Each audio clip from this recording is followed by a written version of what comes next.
Hi guys, welcome to Richard Cabile YouTube channel, and to this video, I will teach you how to turn on or off captions on itel S15 mobile phone. And okay guys, but before we start, kindly subscribe to my YouTube channel by pressing the subscribe button and the bell to notify you if I have new videos. Okay guys, let's start. So okay guys, here in your itel S15 mobile phone, you'll have to do is go to settings. In settings, scroll down and go to system.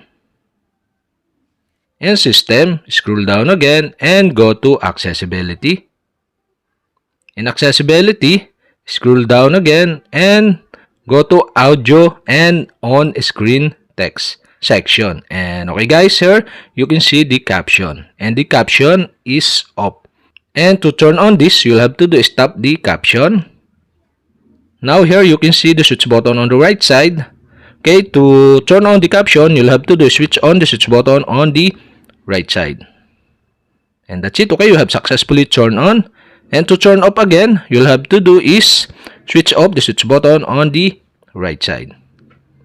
And that's it. Okay, you have successfully turned on or off captions on itel S15 mobile phone. And okay guys, if you have a question, kindly comment below.